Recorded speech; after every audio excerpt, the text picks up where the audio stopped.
saya bagikan di hari Jumat di acara komunitas belajar yang memang biasa kita laksanakan di hari Jumat ini. Tapi pertama-tama sebelum saya akan menginformasikan terkait materi budaya positif dan diseminasi atau sharing ilmu yang akan saya berikan, saya ingin menekankan bahwa saya berdiri di depan ini, mohon maaf, bukan untuk menggurui atau mengajari Bapak Ibu guru semua, tapi ini sebagai sharing dan caring saya. Sharing adalah berbagi atau diseminasi, berbagi informasi yang harus bisa dilakukan oleh Bapak Ibu guru semua, sharing, dan juga caring atau perhatian kita supaya ilmu yang nanti saya bagikan ke rekan-rekan semuanya itu bisa diaplikasikan untuk anak-anak kita di kelas, atau implikasinya tidak hanya kita sebagai penerima diseminasi tapi juga untuk anak-anak kita di kelas. Oke, sebelum kita mulai acara diseminasi ini, saya ingin minta bantuan Bapak Ibu guru semua. Siap Bapak Ibu ya? Ya. Oke, sebenarnya ada beberapa ice breaking, tapi hanya satu saja Bapak Ibu. Kalau berhitung ngumpul di depan, ruangannya nggak cukup. Kita tepuk-tepukan saja. Jadi mohon bantuan Bapak Ibu. Nanti saya akan mencontohkan atau mensimulasikan tepuk-tepukan namanya tepuk hebat. Ya, nanti saya contohkan. Nanti Bapak Ibu ikuti gerakan saja. Follow me. Oke, kita mulai Bapak Ibu ya. Tepuk hebat. Aku hebat. Kamu hebat. Semua hebat. Hebat, hebat. Sekali lagi ya. Kamu hebat. Aku hebat. Kamu hebat. Semua hebat. Hebat, hebat. Tepuk tangan kita semua. Oke, terima kasih atas kerjasamanya Bapak Ibu. Ya, banyak ya, cuma maksudnya karena keterbatasan waktu udah sore, nanti kita pertemuan selanjutnya insya Allah ada ice breaking atau energizer atau pendorong semangat yang lainnya. Oke, untuk substansi materi kenapa kita berkumpul di sini adalah saya akan sharing atau berbagi atau diseminasi terkait ilmu yang saya peroleh ketika saya menjadi pendidikan calon guru penggerak. Di sini terkait budaya positif. Karena guru penggerak itu identik dengan Ki Hajar Dewantara, makanya ada salam dan bahagia. Begitu kan Bu Sri ya? Ya, salam dan bahagia. Semoga kita semua sehat semuanya. Bu Cenia untuk menyampaikan setelah salam assalamualaikum kemudian salam bahagia, audien harus mengucapkan kata salam. Jadi salam bahagia, salam itu jawabannya. Oke. Terima kasih banyak Bu Sri sebagai alumni Universitas Sarjana Tamanwiata ya. Oke, jadi saya akan mengucapkan, saya ulang ya, assalamualaikum warahmatullahi wabarakatuh. Salam dan bahagia. Oke, terima kasih banyak. Ya, di sini ada quotation awal, ini juga sesuai dengan ilmu yang saya dapatkan ketika mengikuti pendidikan guru penggerak, yaitu adalah quotation awalnya adalah tenangkan hati dan pikiran, arahkan semua perhatian untuk fokus belajar, untuk fokus menyerap sharing materi yang saya sampaikan hari ini, dan hadirkan rasa ingin tahu, kemudian rasa syukur dan juga ulas kasih sayang. Kemudian lagi adalah untuk topik dalam budaya positif, sebenarnya dari kata budaya positif ini sudah jelas ya konotasinya apa. Budaya positif, sebuah hal yang positif, habit. Budaya itu identik dengan kebiasaan atau habit. Makanya untuk budaya positif, karena konotasi sudah jelas, sebuah kebiasaan baik atau positif. Di sini terdapat 6 substansi materi utama yang ada dalam budaya positif. Nanti satu persatu saya akan share secara garis besarnya terkait apa saja materi yang ada dalam budaya positif. Yang pertama adalah disiplin positif dan nilai-nilai kebajikan universal. Yang kedua, teori motivasi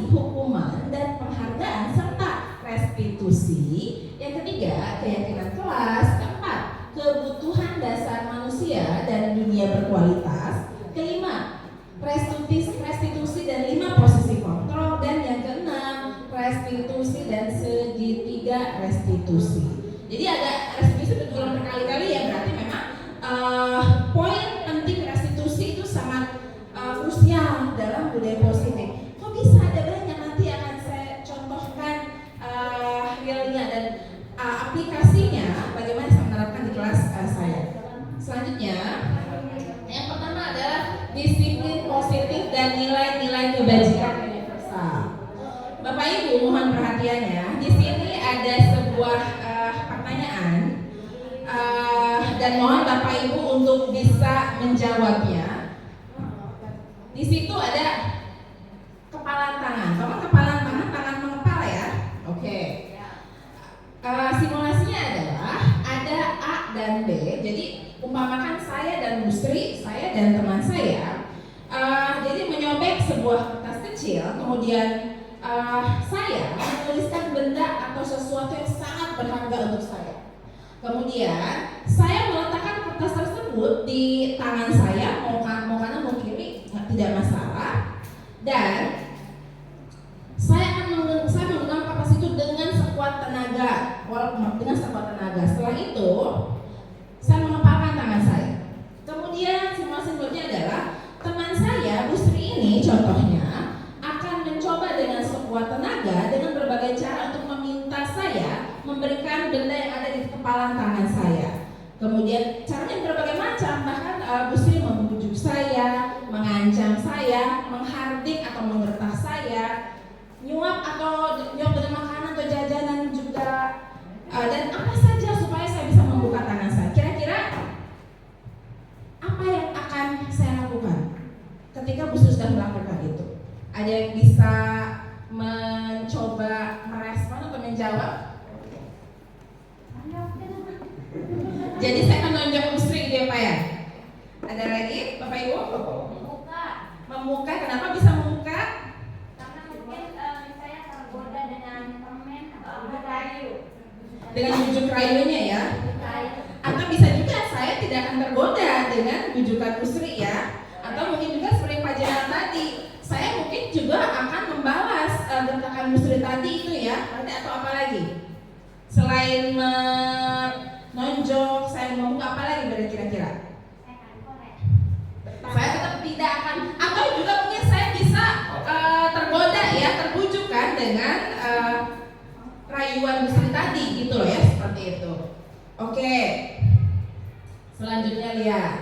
Nah, tadi itu adalah sebuah contoh bagaimana kita seorang guru bisa mengontrol, ibaratnya adalah anak-anak kita, ibaratnya yang di sini itu adalah anak-anak kita. Jadi kita bisa mengontrol anak-anak kita. Makanya di sini ada teori kontrol atau ilusi kontrol. Di sini jadi gini, ibaratnya atau analoginya yang ada di kepala tangan kita itu adalah anak-anak kita. Jadi semau kita, walaupun anak-anak kita udah diberikan pendidikan bagaimanapun, kita bisa mengontrol mereka. Padahal tidak demikian ya. Oleh karena itu di materi pertama ini ada namanya perubahan paradigma teori kontrol atau pilihan atau ilusi kontrol. Di sini ilusi guru, kita seorang guru bisa mengendalikan atau mengontrol anak-anak kita atau murid-murid kita. Kemudian juga kita juga berilusi atau berhayal, berimajinasi bahwa kritik atau ancaman dan bisa membuat orang merasa bersalah dapat menguatkan karakter kita. Sehingga juga kita ngomong bahwa ketika kita ngomong ke anak-anak itu bisa menguatkan karakter mereka. Itu anggapan kita, padahal belum tentu benar demikian. Selanjutnya lagi adalah ilusi bahwa semua penguatan positif, efektif dan bermanfaat. Ada juga sebuah anggapan atau ilusi bahwa semua hal yang positif itu bisa efektif dan bermanfaat. Dan satu lagi adalah ilusi bahwa orang dewasa memiliki hak untuk memaksa. Padahal tidak demikian. Kita sebagai guru, kita sebagai orang dewasa, kita mungkin menurut ilusi kita bisa mengontrol anak-anak karena kita orang dewasa harus diikuti. Padahal tidak demikian ya. Makanya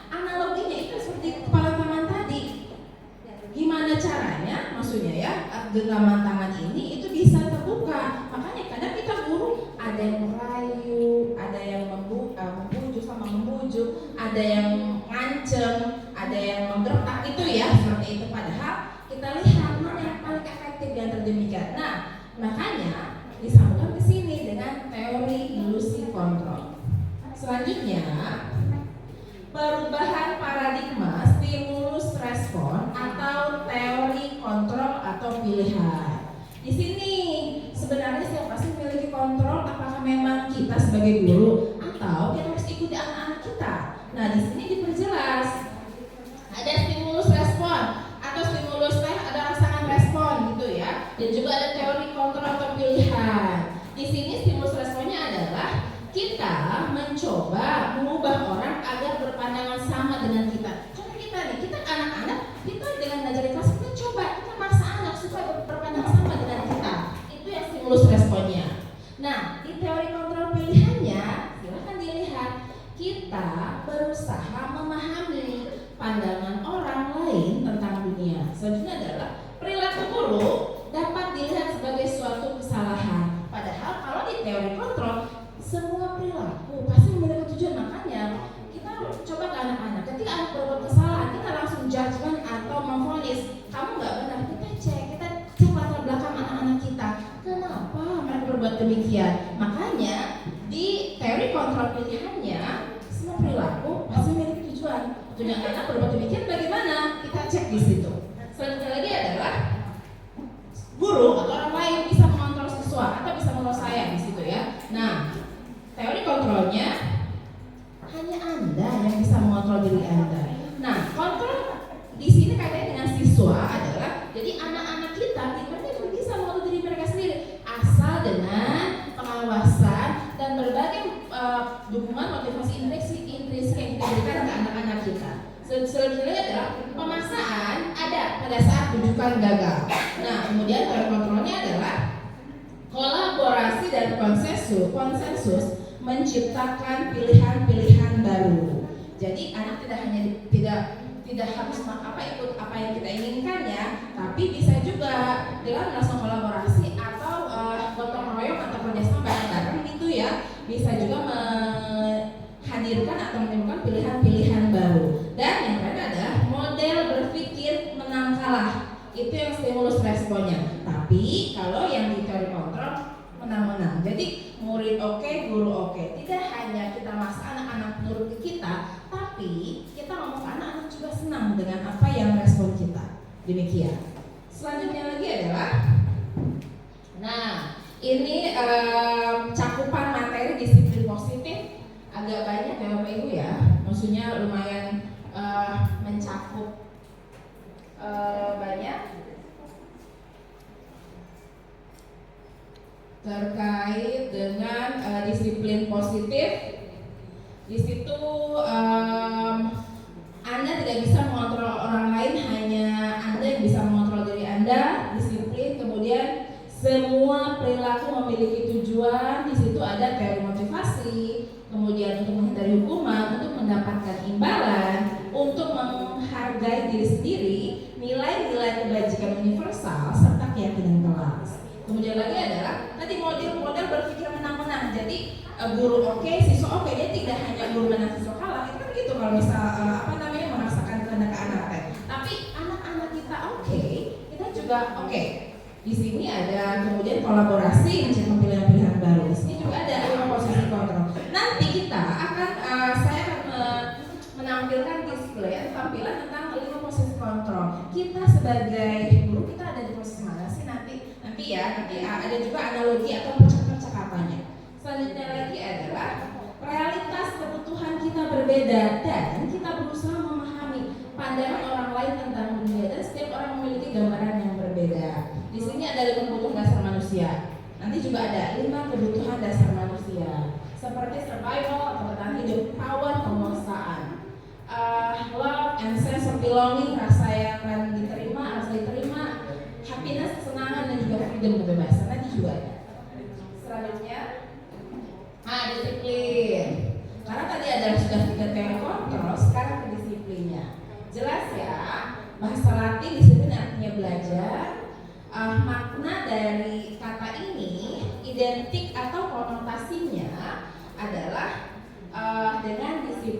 Disiplin membuat kita atau anak-anak menggali potensinya menuju sebuah tujuan atau apa yang dihargai. Nah, namun akan tetapi dalam budaya kita makna kata disiplin telah berubah menjadi sesuatu yang dilakukan seseorang pada orang lain untuk mendapatkan kepatuhan. Nah itu jadi ternyata di masyarakat kita dari kita sudah bergeser makna termnya belajar. Tapi di sini sesuatu yang dilakukan seseorang pada orang lain untuk mendapatkan kepatuhan. Nah kecenderungan umum ini menghubungkan kata disiplin dengan ketidaknyamanan, bukan dengan apa yang kita hargai, tetapi untuk mencapai suatu tujuan yang mulia. Nilai-nilai kebajikan universal ini konteks saya bukan, tapi kan sudah ada. Saya hanya paraphrase atau mengambil sumber acuan saja. Nah, nilai-nilai kebajikan ini adalah sifat-sifat positif manusia yang merupakan tujuan mulia yang ingin dicapai setiap individu. Nilai-nilai tersebut bersifat universal dan lintas bahasa, suku bangsa maupun agama maupun latar belakang. Spesifiknya, nilai-nilai kebajikan universal ini berkaitan erat dengan profil pelajar Pancasila. Terdapat 6 nilai-nilai kebajikan luhur, nilai-nilai universal yang terserap dalam profil pelajar Pancasila. Dan cita-cita kita, anak-anak kita mempunyai nilai-nilai tersebut seperti beriman. Kita orang Muslim masih kami adalah ketuhanan beriman, bertakwa kepada Tuhan Yang Maha Esa Allah Subhanahu Wa Taala. Selanjutnya mandiri, bernalar kritis, berkebinekaan global atau budaya lokalnya, cinta tanah airnya juga, gotong royong dan kreatif. Next, nah, untuk substansi materi yang kedua itu adalah teori motivasi, hukuman, penghargaan dan restitusi. Kita cek di sini. Oke, teori motivasi atau perilaku manusia. Nah, kita anak-anak sering ngomong ya, maksudnya jadi gini, kadang kita lupa esensinya gitu loh.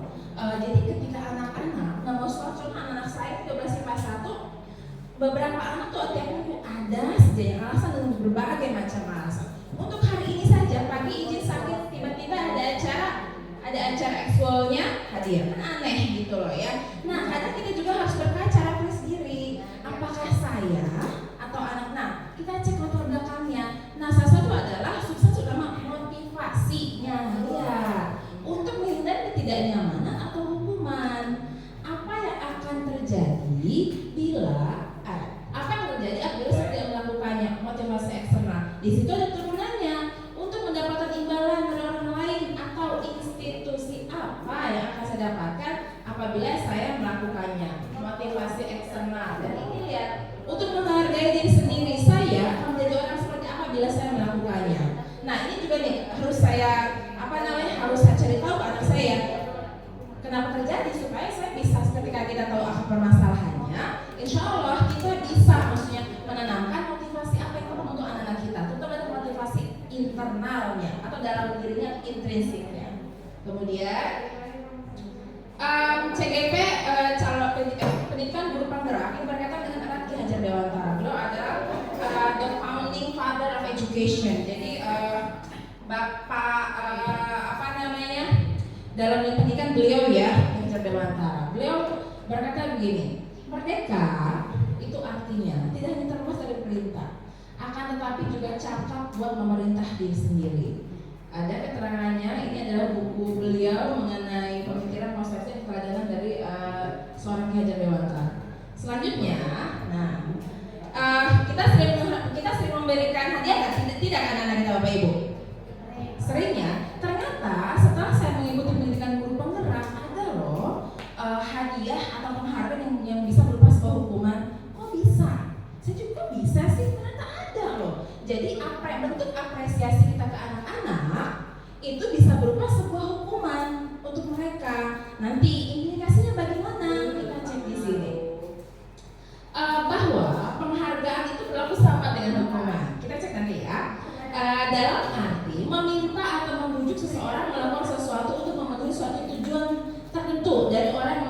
membujuk. Dorongannya eksternal dan akan ada faktor ketergantungan. Beberapa dampak dari pemberian penghargaan. Ini juga saduran ya dari seorang ahli pendidikan, Alfie Kohn. Di situ beliau berkata, ternyata ketika kita memberikan sebuah penghargaan untuk anak-anak bisa jadi sebuah hukuman. Efeknya ada. Efek pertama adalah pengaruh jangka pendek dan jangka panjang. Kedua, penghargaan menghukum. Ketiga, penghargaan mengurangi ketepatan. Selanjutnya, penghargaan tidak efektif dan penghargaan merusak hubungan. Oke, kaitannya. Kok bisa kaitannya sebuah penghargaan bisa disebut hukuman? Dihukum oleh penghargaan. Penghargaan menurunkan sebuah kualitas. Penghargaan mematikan kreativitas dan penghargaan mengurangi motivasi intrinsik. Contoh realnya adalah gini. Saya di kelas akan memberikan hadiah apabila kalian bisa mendapatkan contoh nilai maksimal dalam ulangan bahasa Inggris. Hadiahnya apa, Miss? Saya akan memberikan buku satu pak atau dengan alat tulisnya. Sedangkan apakah anak-anak yang lain tidak berusaha? Kalau mereka ingin udah tahu kan ada motivasi itu, apa mereka tidak berusaha? Berusaha tidak kira-kira? Sedangkan tidak semua siswa walaupun mereka sudah bekerja keras dengan maksimal, tidak semua siswa bekerja 100, kan iya tidak? Nah, di situ ada kecemburuan, di situ ada rasa rendah diri. Padahal saya udah berusaha juga. Kenapa misalnya ngasih saya, mentang-mentang nilai saya tidak maksimal? Di situ kira-kira anak ada rasa cemburu atau tidak enak tidak? Itu sudah hukuman menjadi penghargaan menjadi sebuah hukuman. Terus juga sayangnya juga, jadi motivasi anak-anak untuk mendapatkan nilai bukan pada proses belajarnya, tapi pada ucapan saya yang ingin memberikan mereka hadiah. Padahal tanpa itu pun seharusnya prosesnya mereka bisa untuk mendapatkan nilai tinggi tanpa harus saya iming-imingi dengan hadiah. Betul tidak Bapak Ibu? Jadi memang penghargaan bisa menjadi sebuah hukuman. Seperti itu ya. Walaupun mau ada jalan tengahnya, ya dijelaskan oleh Bapak Ibu gurunya bahwa hadiah itu semua orang kalau bisa mau aja semua orang diapresiasi, gitu ya. Jadi tidak hanya walaupun memang ada akad di awal yang dapat nilai sekian harus ini, tapi kecemburuan itu ada, menurunkan harga diri juga ada. Itulah maksudnya penghargaan bisa menjadi sebuah hukuman. Selanjutnya lagi, terus bagaimana caranya supaya tidak begitu? Nah, jadi apresiasinya disamaratakan. Pertama adalah dalam memberikan sebuah apresiasi atau penghargaan atau acknowledgement pengakuan, perlu diingat beberapa hal. Pertama, kita ke anak berarti jangan hanya contoh si A, si B, si C saja, tapi anak-anak tidak boleh apresiasi. Saya contoh, Rizky kamu sudah bagus, walaupun dapat nilai 70, tapi nilai kamu maksimal dan harus lebih semangat lagi. Itu bisa juga kan supaya anak tidak merasa cemburu ya, atau yang lain. Beri pengakuan secara pribadi, bisa juga sama dengan tadi yang khusus. Selanjutnya adalah beri pengakuan kepada semua anak. Dia sama, semua anak harus berikan apresiasi atau penghargaan. Beri pengakuan secara konsisten, jadi terus-menerus, tidak on off, tapi konsisten. Jadi periodik secara terus-menerus dan fokus pada proses. Nah ini yang lupa, prosesnya lupa gitu loh ya. Harus ingat proses intinya. Selanjutnya adalah contoh pengakuan atau apresiasi kebajikan. Nah, saya akan baca di situasinya dulu, bukan di pembuka. Situasinya adalah pada saat menolong murid baru di kelas kita. Ada murid baru di kelas kita. Nah, ada satu anak bisa boleh. Kemarin saya perhatikan. Nah, karena dia anak baru, mungkin dia kurang bisa beradaptasi dengan teman-temannya. Ada satu anak misal nih, yang perhatian dengan temannya. Saya sebagai guru bilang ke anak, misal contoh Diana, kemarin saya perhatikan kamu sangat perhatian sekali dengan contoh Tiara, gitu ya. Oke. Nah, rasa empatimu luar biasa sekali. Itu untuk apresiasi juga untuk si Diana, karena dia udah perhatian dengan temannya Tiara di situasi siswa baru. Situasi selanjutnya lagi adalah membantu teman-teman di tugas kelompok. Nah, di sini pembukanya adalah menghargai atau penghargaan. Nilai kebajikannya yaitu dari kepedulian. Yang selanjutnya adalah memungut sampah atau situasinya pembukanya, karena kita mengapresiasi anak, terima kasih ya kamu udah rajin memungutin sampah. Terus nilai kebajikannya apa? Dia bertanggung jawab gitu ya atas kebersihan kelasnya, seperti itu. Selanjutnya, nah Bapak Ibu, saya minta bantuannya, silakan.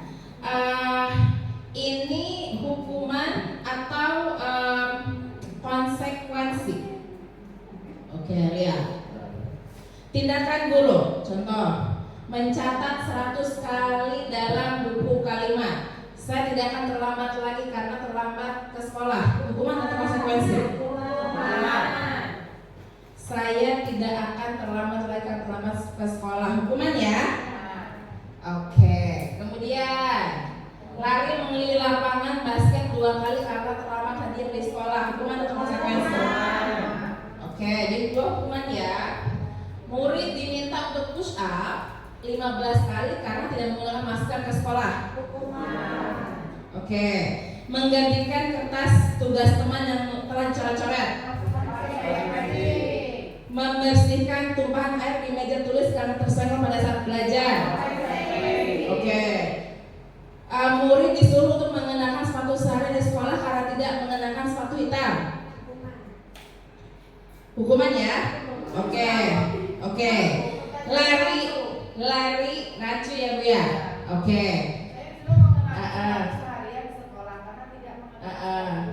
Kecuali di situ mengenakan murid disuruh mengenakan sepatu. Iya, cuma kalimatnya kira. Oh iya, hukuman Bu ya. Oke ya. Nanti kita perbaiki kalimat. Terima kasih Bu Sri. Oke. Lari mengelilingi lapangan basket 2 kali karena terlambat semenit untuk pelajaran PJOK. Saya koreksi. Oke. Hukuman untuk semua Bapak Ibu ya. Jadi berarti bedanya hukuman dan konsekuensi itu apa berarti bedanya dari sini? Apa kesimpulan kita? Apa bedanya konsekuensi dan hukuman?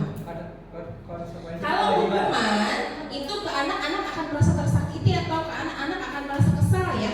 Padahal mereka itu mereka salah. Tapi kalau konsekuensi mereka sadar diri. Oh iya ya, saya emang salah. Tapi konsekuensi atau resiko yang mereka dapatkan itu tidak terlalu menyakiti mereka.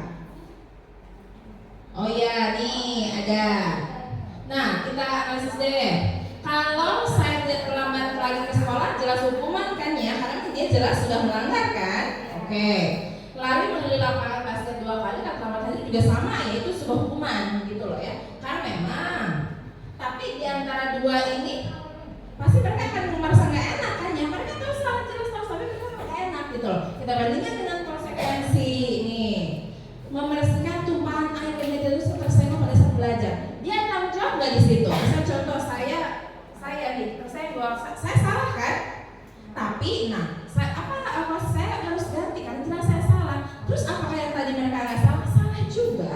Tapi pemberiannya itu lebih, maksudnya ke anak lebih menyakiti mereka gitu ya. Padahal mereka juga tahu mereka salah seperti itu. Jadi bedanya konsekuensi atau hukuman di sini diperjelas. Hukuman sesuatu yang menyakitkan harus terjadi. Keliling lapangan, itu kan gak enak ya. Mereka tuh salah ya. Kan masuk gara-gara terlambat, apa tadi nggak boleh pakai sepatu. Kan itu gak enak, dilihat temannya malu ya tidak. Oh misal contoh si Ali telat ya, kamu nggak boleh sepatu kan itu kan apa harus teman-temannya ya seperti itu juga gak enak. Jadi kalau hukuman sesuatu yang menyakitkan harus terjadi. Konsekuensi sebaliknya sesuatu harus terjadi, tapi tidak menyakitkan. Itu yang tidak menyakitkan. Hukuman membuat anak sakit fisik maupun hati. Itu tadi contoh nggak pakai sepatu, udah malu, nggak enak seharian, belum dia harus nggak nyaman, kan menyakitkan ya, nggak enak ya. Untuk jangka waktu yang lama, mungkin enak bisa sebulan, masuk ingat-ingatnya kan hukuman itu tadi. Tapi kalau konsekuensi, anak merasa tidak nyaman di dalam jangka waktu pendek saja. Kemudian lagi adalah kalau hukuman anak membenci kedisiplinan gara-gara nih siangan, maksudnya nanti mah yaudah deh sengaja di siang aja biarin dihukum sekalian deh gitu. Kalau itu jadi anak nggak senang gitu. Tapi kalau konsekuensi anak menghargai, dia menghargai disiplin. Selanjutnya hukuman itu paksa, tapi kalau konsekuensi ada stimulus tanggapan. Hukuman mendorong untuk menyakiti diri sendiri, konsekuensi mendorong anak agar mudah menyesuaikan diri. Hukuman konsep diri yang buruk, konsekuensi konsep diri yang baik. Hukuman juga anak itu belajar untuk menyembunyikan kesalahan, karena yang jelas udah tahu pasti akan berdiri bisa di lapangan upacara 1 jam. Makanya dia semuanya karena nggak mau itu ya hukuman teh. Tapi kalau konsekuensi, mereka belajar mematuhi aturan.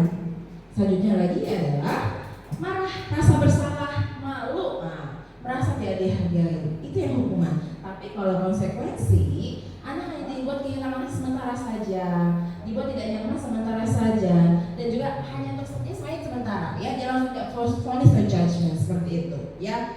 Jadi karena tadi ada share and caring, kita masuk belajar. Saya juga pengen belajar ke anak. Jadi respon saya ke anak ketika berbuat kesalahan, sekarang tidak langsung judgment. Jadi ngomong langsung pelan-pelan. Minimal deh dari intonasi suara saya deh, gitu ya. Minimal. Tidak jadi penghukum lagi kan? Iya, betul benar. Sekarang jadi manajer, pengennya. Oke, sekarang restitusi. Nah ini menarik nih. Restitusi nanti bagaimana kita treatment anak gitu loh ya, treatment ke anak. Restitusi adalah proses menciptakan bagi anak-anak kita untuk memperbaiki kesalahan mereka sehingga mereka bisa kembali pada kelompok mereka dengan karakter yang lebih kuat. Restitusi juga merupakan proses kolaboratif yang mengajarkan murid atau anak-anak untuk mencari solusi untuk masalah mereka dan membantu anak-anak berpikir tentang orang seperti apa atau mereka ingin jadi seperti apa nanti supaya tercapai tujuan mulia dan bagaimana mereka bisa memperlakukan orang lain. Nah, di sini agak panjang ya. Di sini ada identitas gagal dan sukses untuk restitusi. Saya akan sekilas saja. Hukuman konsekuensi restitusi. Hukuman jelas negatif ya. Kita belajarnya dari sekarang untuk tidak langsung menghukum anak, menjudge atau memvonis anak deh. Kita minimal udah geser ke konsekuensi gitu loh ya, geser ke konsekuensi dan nah syukur-syukur alhamdulillah kalau sudah bisa ke restitusi. Contohnya, contoh kasusnya adalah anak saya bisa pacaran di kelas, karena mereka saya kelas 12 ya, ke anak-anak teh,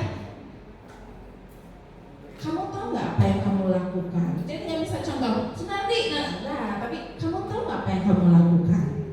Tahu tidak resiko pacaran bagaimana? Jadi maksudnya ya, walaupun dari intonasi, tapi juga dari kata-kata kita juga minimal dan langsung judge. Tapi kita cari tahu dulu apa maunya, tujuannya apa pacaran seperti itu.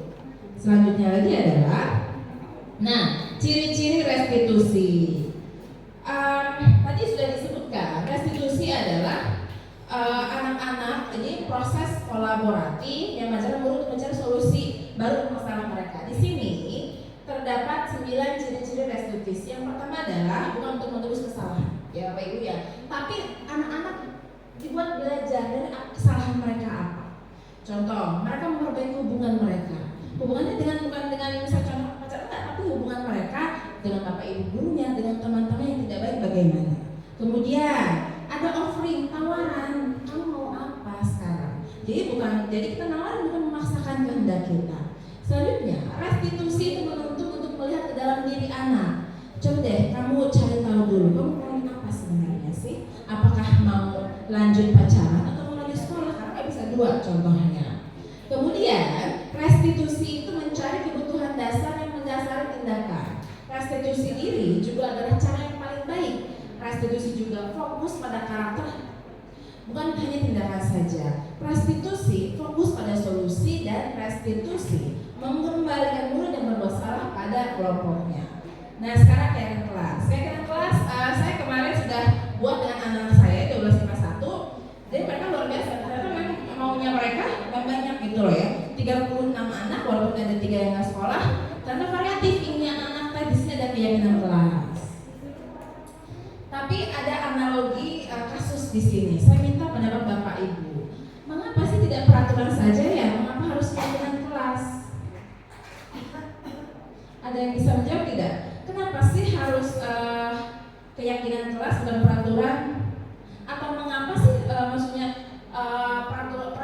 mengapa kita harus pakai keyakinan kelas bukan peraturan? Jadi saja Bapak Ibu. Silakan Bruno. Jawab ya, kalau keyakinan kan disepakati bersama. Oke. Kalau kita sebagai wali kelas kita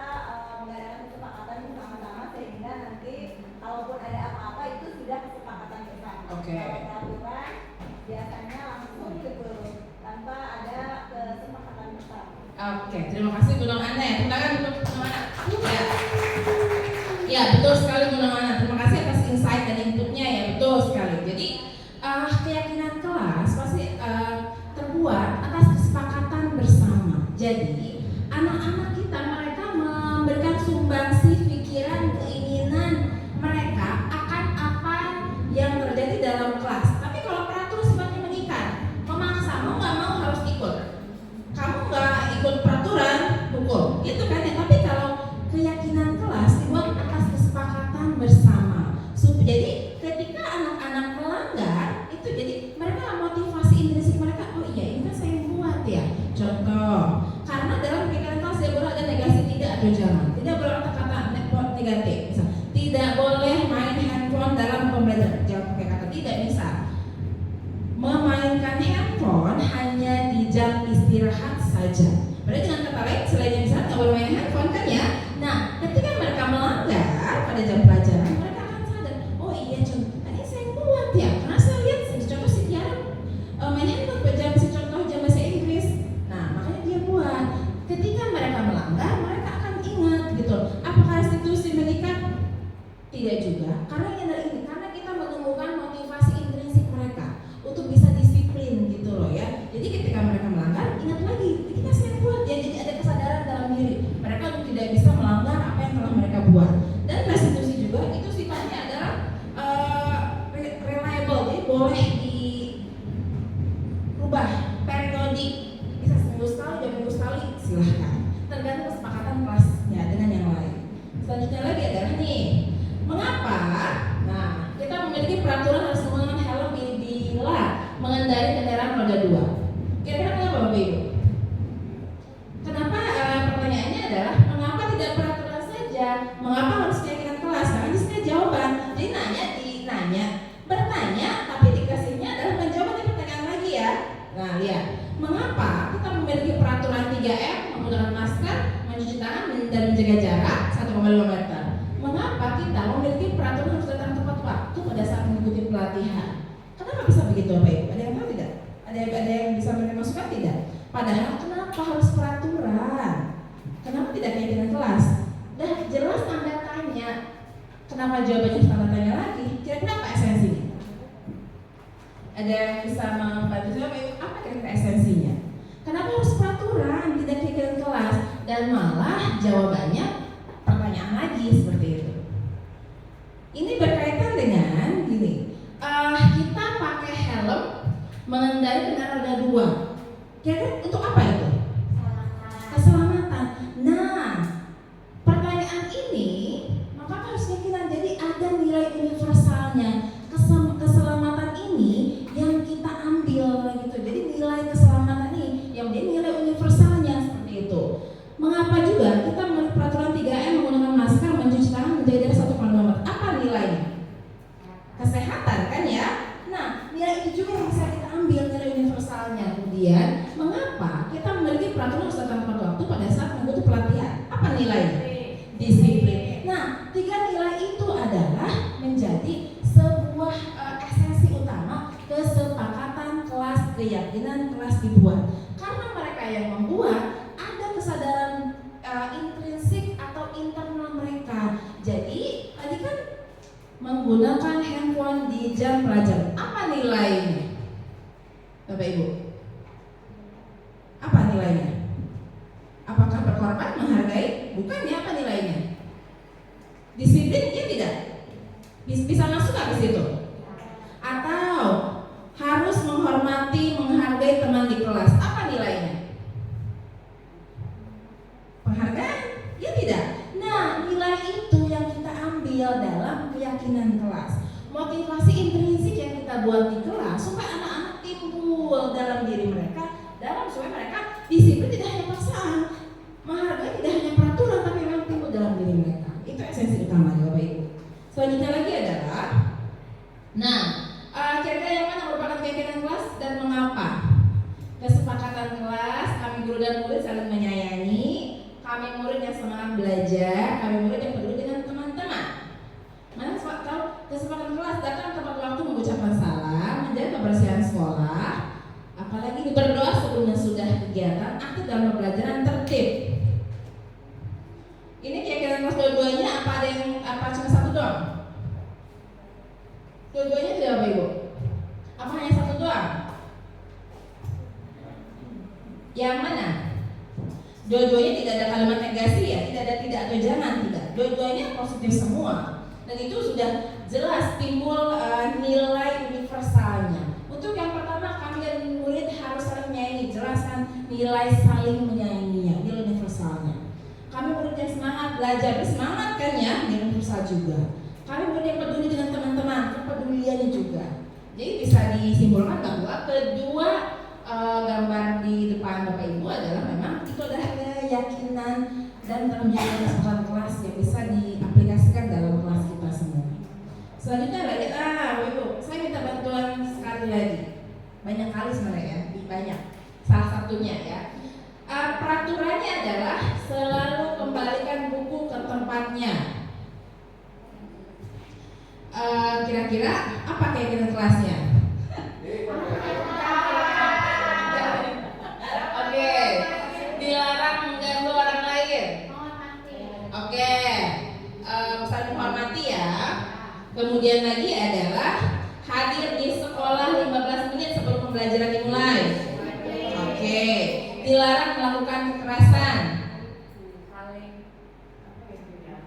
Saling menyayangi bisa ya. Dilarang menggunakan narkoba. Kepatuhan disiplin juga boleh ya. Kemudian lagi dia tidak hanya satu nilai universal, bisa dua, bisa cuma kepatuhan kesehatan boleh ya. Boleh juga jadi dua atau tiga nilai universal boleh silahkan. Kemudian bergantian atau menunggu giliran. Tertib boleh, tertib dan disiplin atau disiplin boleh dua. Gunakan masker. Kepatuhan juga boleh ya. Kesehatan juga boleh. Jangan berlari di kelas atau koridor. Patuh boleh, tertib juga boleh ya. Kita cek di sini. Oke. Nah, itu ya masalah keamanan ya, betul masalah. Boleh saya bilang tadi ya lebih dari dua nilai universalnya. Betul. Jadi kegiatan kelas yang kita buat di kelas, yang sudah saya buat di kelas kemarin, maksudnya ada esensinya adalah nilai universal anak-anak bisa menimbulkan motivasi internal dalam diri supaya mereka patuh atas apa yang mereka yakini dan sepakati di kelas, seperti itu. Kemudian lagi, nah sekarang kita kebutuhan dasar manusia dan dunia berkualitas Bapak Ibu. Di sini kira-kira utamanya apa di antara 5 kebutuhan dasar kita? Apa yang paling utama? Jelas itu satu ya. Kita nggak bisa jalan-jalan cantik mukbang bakso kasung ya. Kalau tidak kita harus hidup dulu kan? Iya, bertahan hidup dulu. Setelah itu bagaimana? Setelah kita hidup sehat, apa lagi? Apa kasih sayang dulu? Kita harus saling menyayangi dulu. Karena 5 ini kebutuhan dasar kita semua. Kira-kira yang misalnya yang paling primer jelas hidup, survival, bertahan hidup. Kemudian tersiernya bisa kasih sayang. Boleh ya kasih sayang ya, kasih sayang. Sebetulnya mungkin nggak ada yang utama tidak. Cuma maksudnya kira-kira yang memang pertama bertahan hidup, kedua ada kasih sayang, ketiga happy ya, happiness, kesenangan atau kebebasan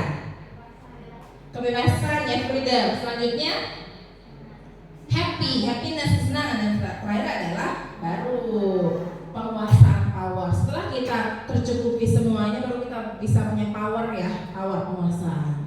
Nah sekarang ada analogi sedikit atau ini supaya fokus pandang, jadi supaya fokus gitu loh ya, fokus mungkin segini dulu. Iya, kan maksudnya adalah jam segini sebenarnya adalah PBD cek. Ice breaking lagi. Soalnya tidak breaking. Dia ini kayaknya di jam-jam rawan kan harus butuh penyegaran. Iya. Tepuk lagi ya. Kalau berhitung lebih panjang. Tepuk hebat lagi Bapak Ibu ya. Kan harus sudah direspon terus gitu di bawah ya. Jadi Bapak Ibu kita tepuk-tepuk lagi ya. Oke, Bapak Ibu, minta perhatiannya sebentar. Kita tepuk hebat lagi ya. Oke. Iya, kita ulang lagi tepuk hebat. Oke. Dua kali berarti dua kali itu tepuk hebatnya. Tepuk hebat. Aku hebat. Kamu hebat. Semua hebat. Hebat, hebat. Sekali lagi ya. Tepuk hebat. Aku hebat. Kamu hebat. Semua hebat. Hebat, hebat. Tangan kita semua. Oke, luar biasa Bapak Ibu ya, atas semangat luar biasanya di hari Jumat sore ini. Oke, sekarang mohon untuk bisa membantu saya Bapak Ibu. Ceritanya di sini ada nama Dimas. Boleh diganti dengan yang lain silahkan.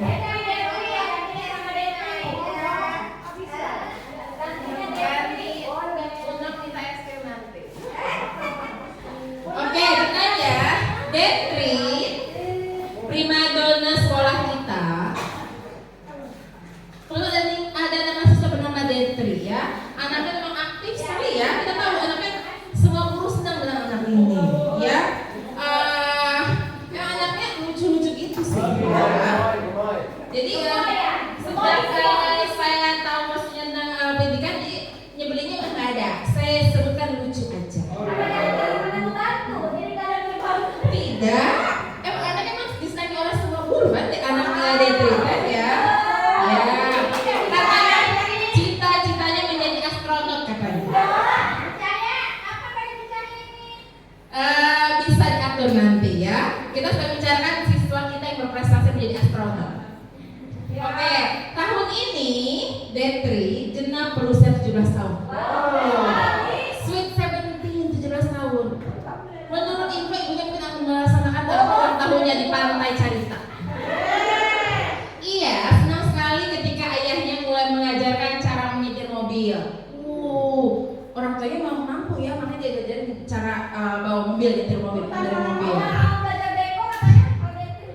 Ya, setiap akhir pekan ia berlatih menyetir.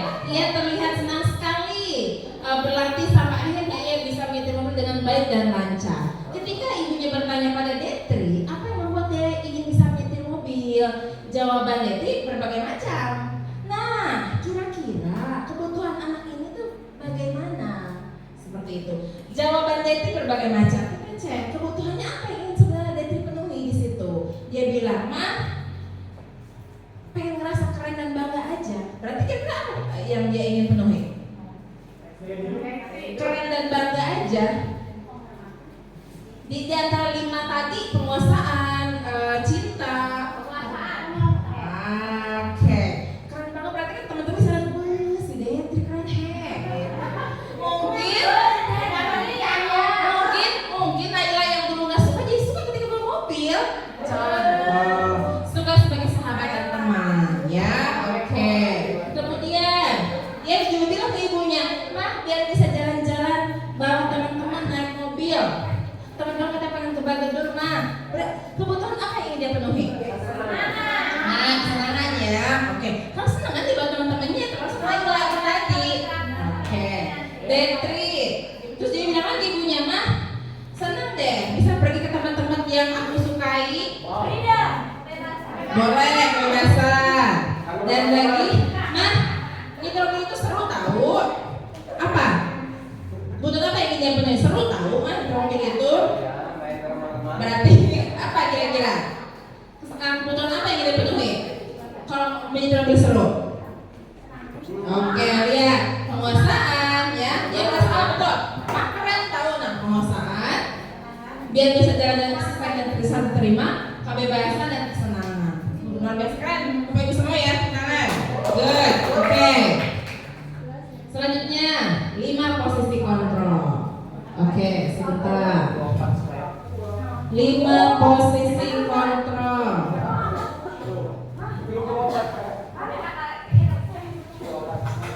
Oke. Enggak Bapak Ibu cuma dikit kok. 5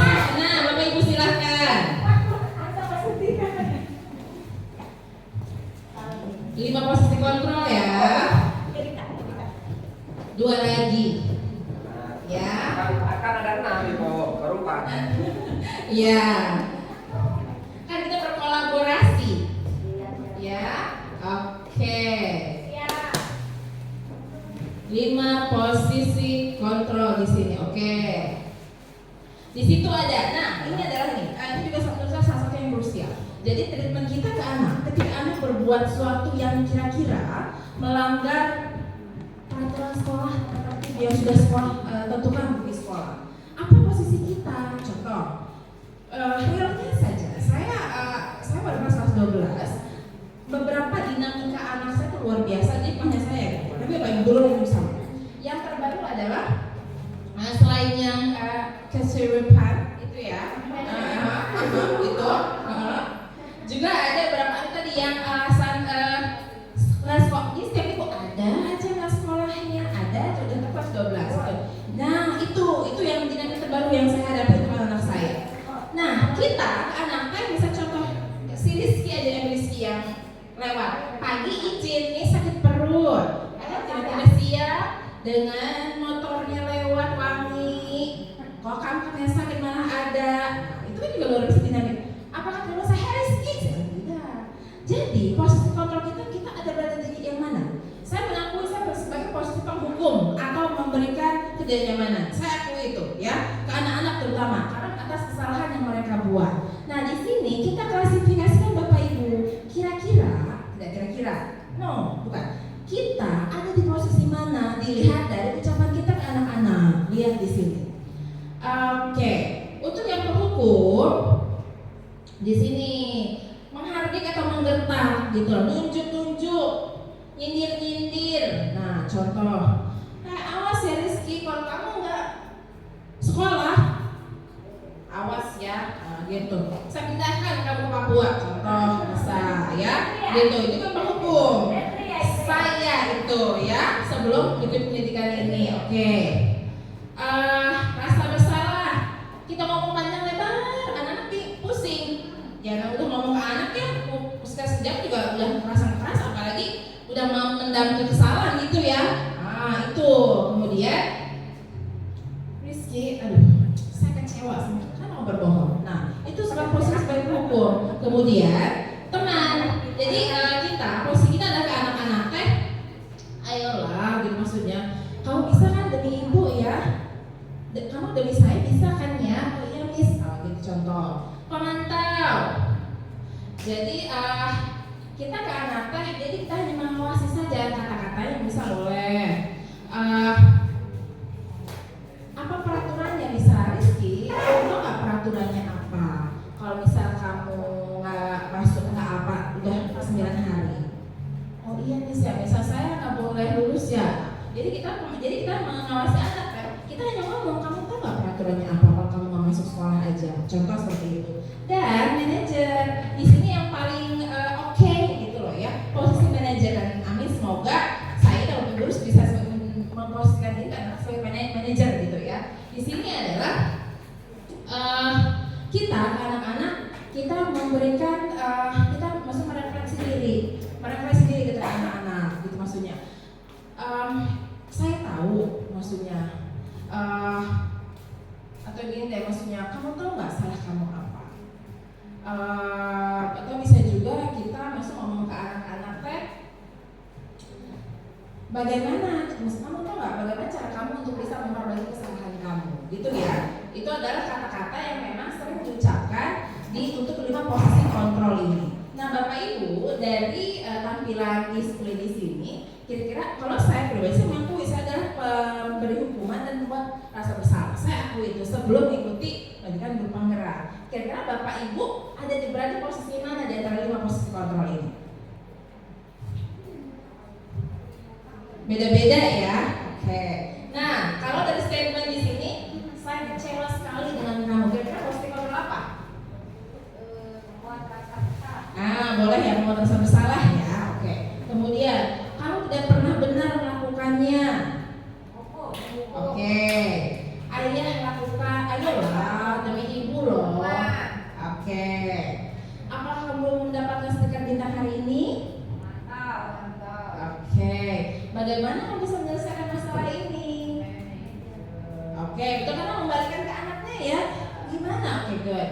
Kamu selalu yang paling terakhir. Penghukum. Oke, nah, that's good. Nah, itu ya. Jadi kira-kira kita dari posisi itu tuh gampang ya. Kita bisa mengklasifikasikannya. Saya jelas, saya ngaku gitu ya. Sebelum ini saya adalah penghukum dan buat rasa bersalah. Ya biasa dari anak-anak kita ya, tapi ya memang gue terus kesabarannya seluas. Kalau seluas alun-alunnya sana kurang luas. Harus seluas Indonesia, ya. Gitu. Kalau cinta sekebun kurang luas kebunnya. Kebun siapa dulu, ya? Kebun siapa dulu? Ya, jadi harus cinta dan sabarnya seluas, bukan sekebun aja. Sedalam cinta kepadamu. Oke. Segitiga restitusi final kayaknya ya. Segitiga restitusi. Tiga poin utama dari segitiga restitusi. Menstabilkan identitas. Detri, ibu tahu semua orang kan siswa favorit yang Sweet 17 cita-cita jadi astronot ya. Ibu tahu semua orang pernah berbuat salah, termasuk ibu sebagai orang dewasa. Kalian pun anak-anak pun sama. Itu menstabilkan identitas. Dia langsung, hey Detri, kamu kenapa tadi? Nggak gitu ya? Oke, itu menstabilkan identitas. Jadi anaknya cooling down dulu, duduk sama kita cooling down. Kita kalau karena anak-anak ketika udah menghadapi kita pasti mereka akan cooling down. Kok insya Allah ya. Maksudnya remaja-remaja ini pasti ketika karena tahu mereka salah mereka akan cooling down. Ya, oke. Setelah itu adalah jadi cooling down itu tenang, santai, cooling down. Oke? Yes. Kemudian lagi adalah validasi kebutuhan. Jadi setelah kita bisa mendinginkan mereka, membuat mereka relax, santai dengan kata, ibu tahu seorang perlu bersalah. Ibu pun sama, seorang dewasa. Sebanyak-banyak kesalahan lebih salah ibu. Saya pernah begini ya, maksudnya beberapa kali suruh ibu juga pernah ngomongin, tapi lanjutannya menghukum lagi gitu ya. Nah setelah itu adalah kita bilang aja anak-anak, kamu tahu nggak kesalahan kamu apa? Mereka pasti kan jujur ya. Misal contoh tadi saya pacaran dengan si ini gitu. Iya, kita validasi kesalahan mereka.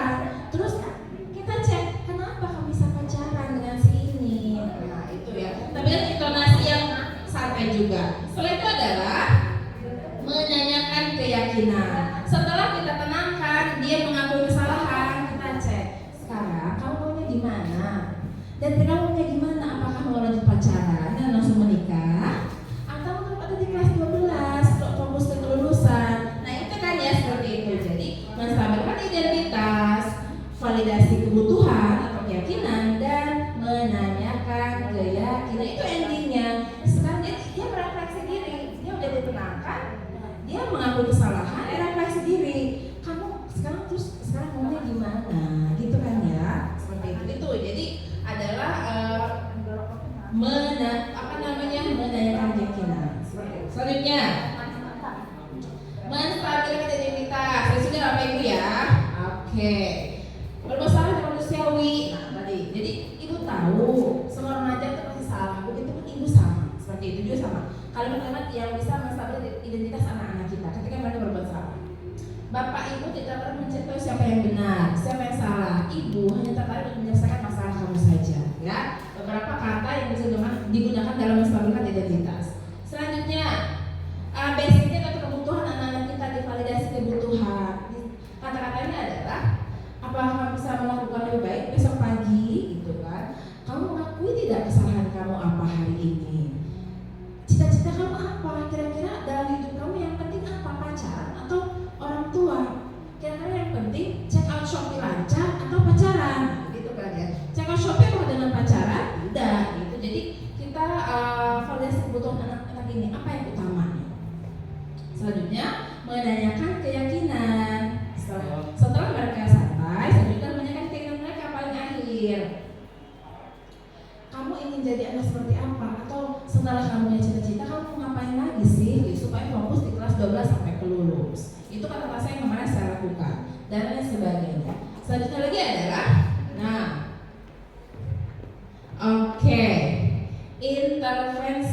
30 detik. Ini Bapak Ibu, intervensi ini bisa membuat murid kembali ke tujuan semula dengan cukup singkat dan dengan cara non-konfrontatif.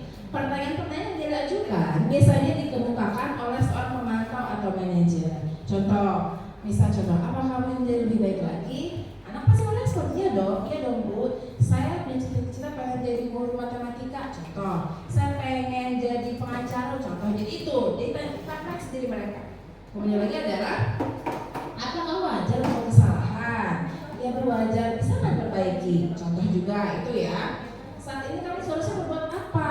Itu juga masalah refleksi anak-anak supaya mereka tahu mereka mengakui kesalahan mereka juga dalam diri intrinsik atau internalnya mereka akan sadar juga saya sudah berbuat kesalahan.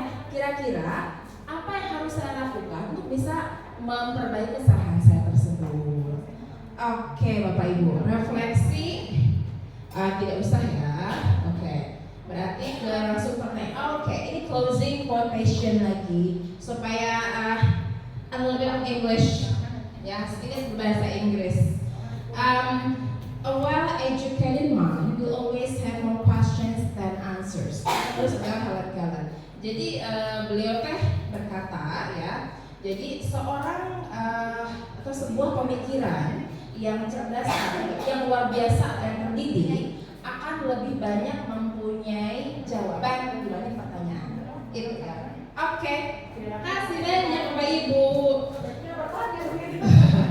Tapi akan terbatas dengan waktu gitu ya, karena nanti ada materi yang kedua. Oke, siapa yang mau bertanya silahkan. Ini bapak-bapaknya kemana? Tinggal pada tanya. Ini bapak-bapak. Oh, kemana ini? Ibu-ibu ada yang mau ditanyakan? Ya silakan Bu Nong, nanti kalau mau bertanya, penasaran ini dengan apa yang sudah disampaikan oleh Bu Cahya. Ya. Kalau tadi saya menggambarkan segitiga restitusi ya Bu ya. Kalau saya itu menggambarkan seperti alur ya. Jadi ada orientasi, ada krisis, ada klimaks, ada reorientasi dan ada koda. Jadi intinya mah ya itulah kita harus tahu anak ini bagaimana gitu kan dengan orientasi itu. Kemudian analisis ini ada konflik apa nih di anak ini, terus puncak masalahnya di mana nih ketika anak ini benar-benar sudah tidak bisa kita kendalikan atau lost control gitu ya. Tuh Bu Nong, Ada yang mau tanya? silakan Bu Nong.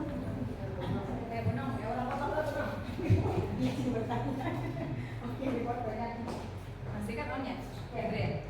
Baik, terima kasih sebelumnya pada Bapak Ibu.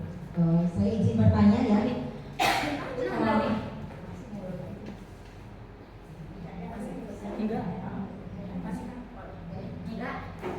Baik ya. Mati, dihidupin lagi sekarang. Saya mau bertanya ya. Video lanjut. Tentang budaya positif. Ada beberapa, artinya tentang kondisi di kelas gitu ya, atau wali kelas gitu ya. Nah, budaya di kita ini anak-anaknya gitu. Jadi yang saya temui ini, jadi hampir setiap hari itu ayamnya ke kelas teh. Betul nggak sih? Jadi setiap hari itu aku pikir nggak ada satupun gitu yang pengen itu 100% gitu hadir dengan berbagai alasan mereka, entah sakit, izin dan sebagainya. Pokoknya pasti tiap hari teh kaya gitu. Intinya itu. Nah, bagaimana cara mengatasinya gitu? Dan saya sudah melakukan bimbingan dengan anak saya sendiri gitu. Jadi untuk mengurangi apa namanya dengan berbagai alasan sakit ataupun apa dan sebagainya gitu ya. Tapi kenyataannya itu gitu ya. Nah, bagaimana cara untuk kita mengatasinya gitu? Agar saya pengen satu hari 100% aja gitu. Ya. Dalam satu hari itu gitu ya. Dan 1 bulan 1 hari saja. Ini hampir setiap hari ada aja. Ya terima kasih untuk kesempatan untuk bertanya. Oke. Iya, terima kasih banyak Unong atas pertanyaannya ya. Terima kasih juga atas apresiasinya yang telah diberikan. Dinamika mengajar di level SMA itu ya, maksudnya memang luar biasa ya. Kita kebetulan sama-sama mampu kelas menjadi ibu untuk anak-anak di kelas 12 Unong ya, dengan jumlah siswa yang beragam, dinamika karakter. Kemudian juga lagi adalah keinginan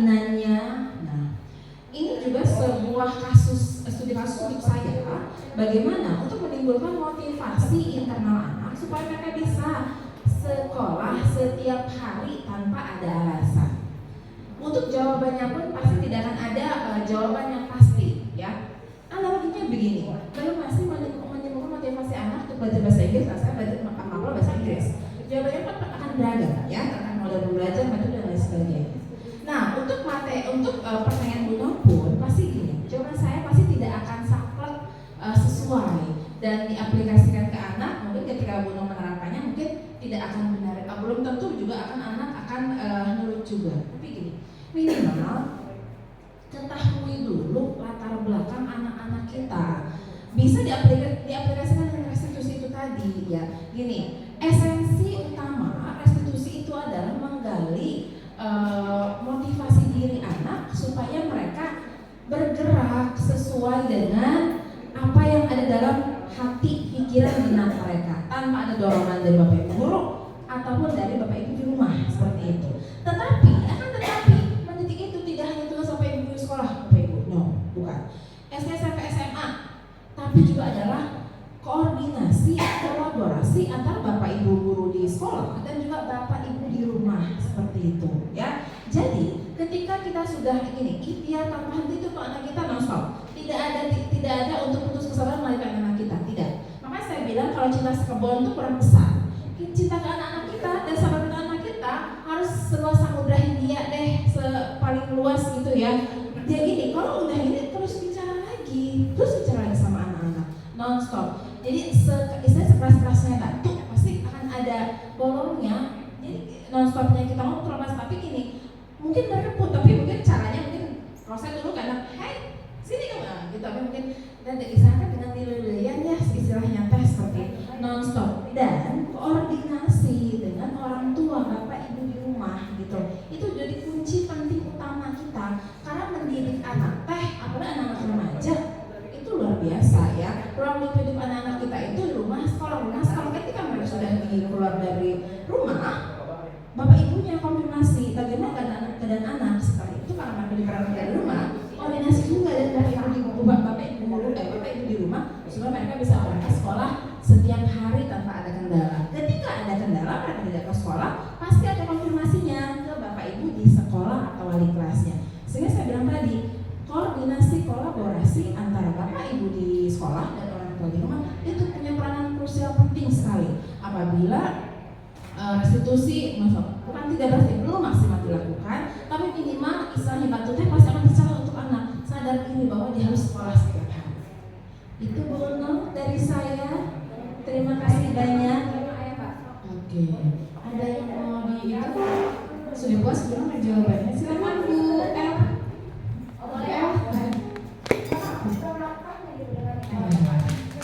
Ya, Bu El.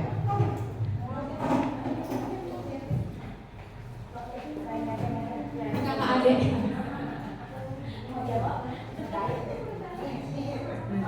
Baik, bismillahirrahmanirrahim. Assalamualaikum warahmatullahi wabarakatuh. Terima kasih atas kesempatannya. Terima kasih Bu Cahya sudah menularkan budaya positif kepada kami di lingkungan sekolah ini supaya nanti ini adalah menjadi budaya.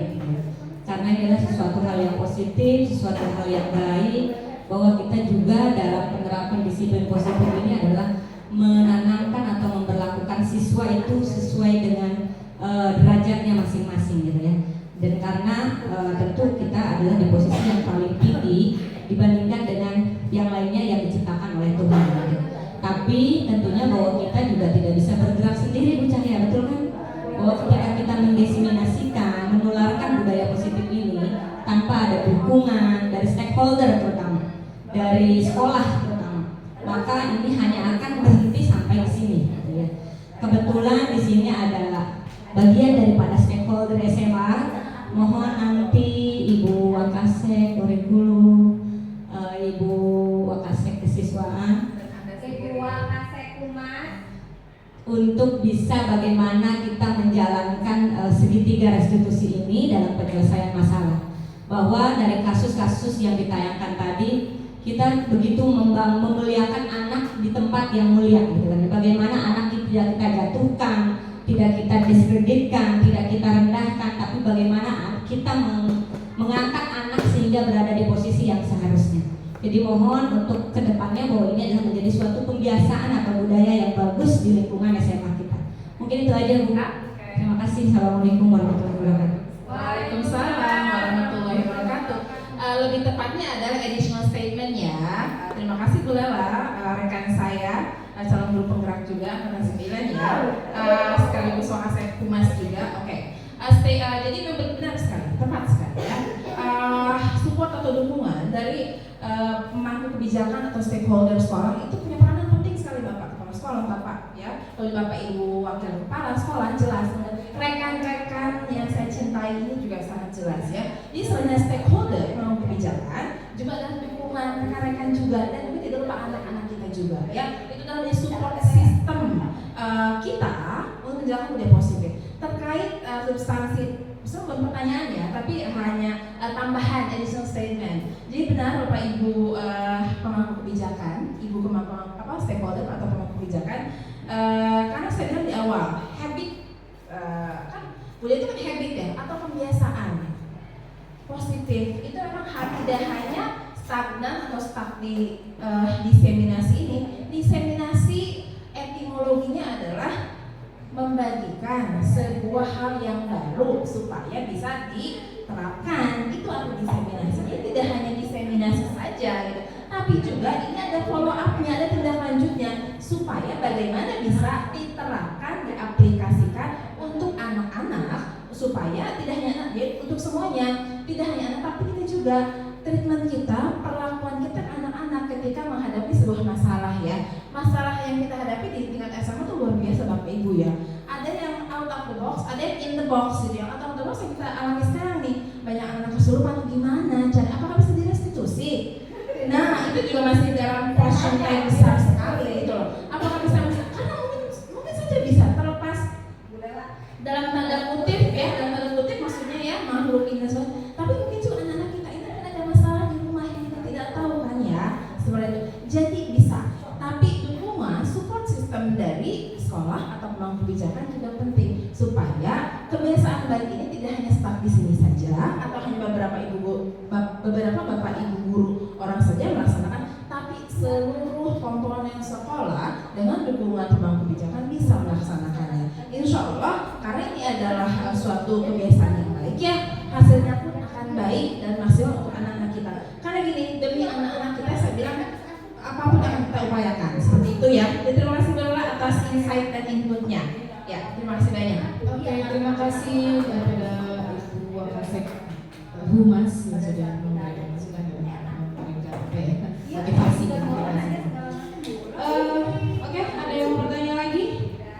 Tidak ada. Oke, kalau tidak ada, demikian tadi pemaparan dari Ibu Cahya tentang budaya positif yang sangat bermanfaat sekali untuk kita sebagai guru yang harus mampu mengontrol siswa dan harus memahami seperti apa siswa yang kita hadapi sekarang. Demikian materi kali ini.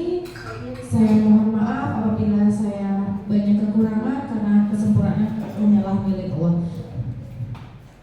Marilah untuk sesi pertama ini kita tutup dengan membaca hamdalah. Alhamdulillah. Sekian, terima kasih. Assalamualaikum warahmatullahi wabarakatuh.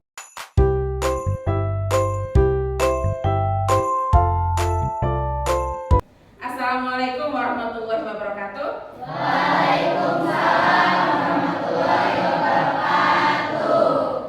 Pada pertemuan kita kali ini, kita akan membuat sebuah kesepakatan atau keyakinan kelas. Itu bagaimana? Nah, beda dengan sebuah peraturan atau tata tertib. Sebuah kesepakatan atau keyakinan kelas itu akan kita buat bersama-sama. Jadi tidak hanya saya yang akan menentukan apa saja yang boleh dan tidak boleh, tapi juga kalian. Kalian berhak dan wajib untuk bisa ikut serta dan aktif menuliskan apa yang ingin ada dalam kesepakatan dan keyakinan kelas itu. Kalian paham tidak maksud keyakinan dan kesepakatan? Paham. Keyakinan adalah sesuatu hal yang kalian yakini, yang akan kalian ikuti di dalam kelas kita. dan kalian akan mentaati sesuatu hal atau keyakinan itu yang sudah kalian buat. Karena kenapa harus ditaati? Karena bukan saya yang membuat, tapi kita semua. Kita semua berarti maksudnya kalian ya, semua anak di kelas ini harus dan wajib membuat apa yang ingin ada dalam keyakinan atau kesepakatan kelas yang akan kita taati. Gini, keyakinan ini apakah harus kalian saja? Tidak, tapi sama, saya juga harus mentaatinya. Terus Miss, bagaimana ketika kita melanggarnya? Boleh nanti kita sesuaikan, bisa kita rubah lagi keyakinan itu kalau memang tidak sesuai. Contohnya seperti ini, tidak boleh ada kata tidak atau negasi tidak atau jangan. Harus diawali dengan kata-kata positif seperti bukan tidak boleh menggunakan handphone pada saat jam pembelajaran. Kan ada kata tidak, kan nggak boleh pakai kata tidak. Kita ganti dengan menggunakan handphone hanya di jam istirahat saja. Berarti kan paham tidak maksudnya apa? Apakah pada jam pelajaran boleh menggunakan handphone?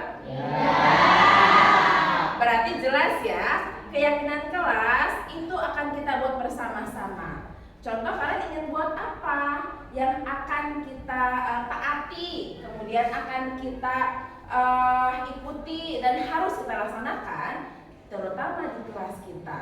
Selain handphone, apakah datang di kelas atau bagaimana? Nanti saya akan memberikan sebuah kertas kecil.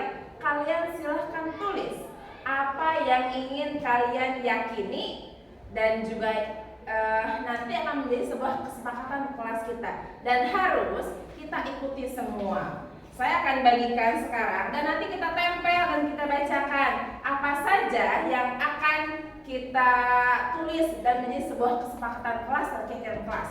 Paham maksudnya ya?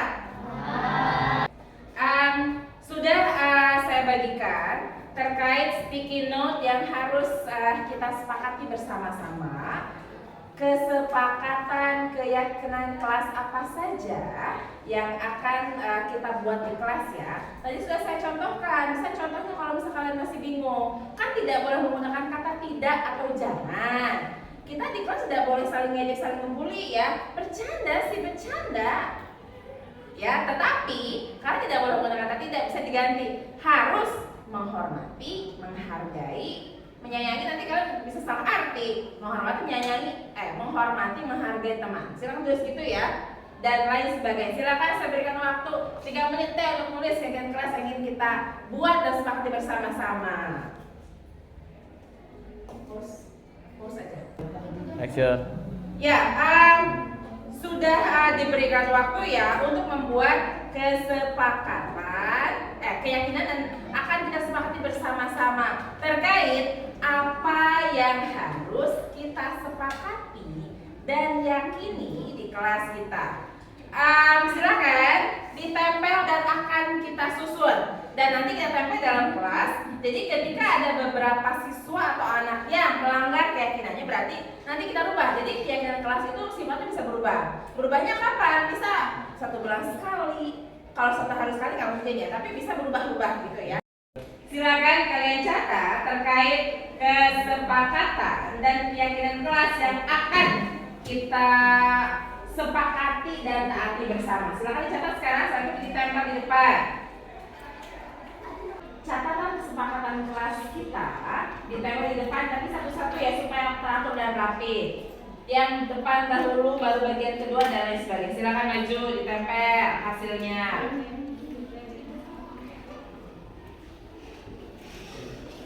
Nurul lanjut. Wiwin lanjut. Rika lanjut.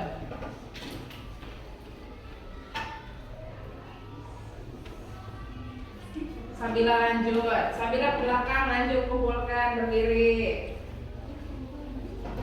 Sabila belakang kumpulkan berdiri.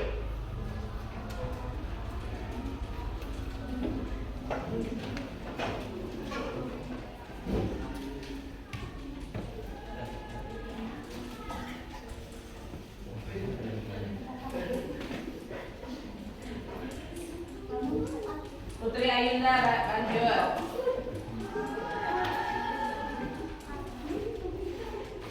Kak Ida.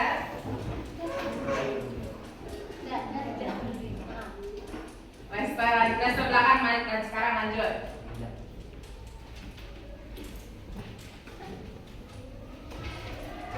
Alia belakang lanjut.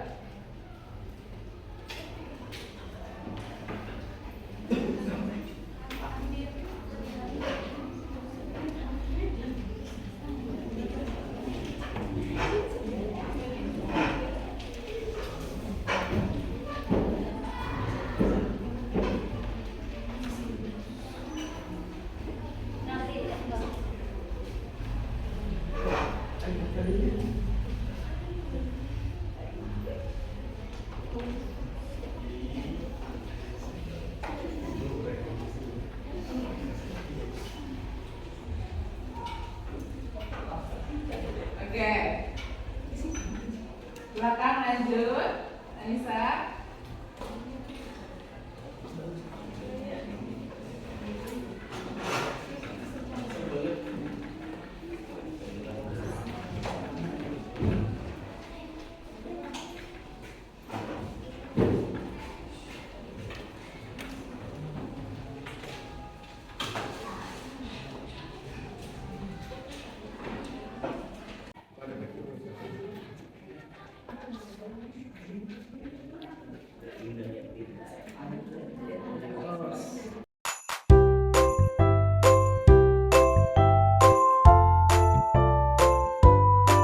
Assalamualaikum warahmatullahi wabarakatuh. Perkenalkan, nama saya Putri Rianti Bahtiar dari kelas 12 IPA 1. Keyakinan kelas yang telah kita buat sangat menarik dan menyenangkan karena membuat kita bisa lebih menghargai sesama teman di kelas. Terima kasih. Wassalamualaikum warahmatullahi wabarakatuh.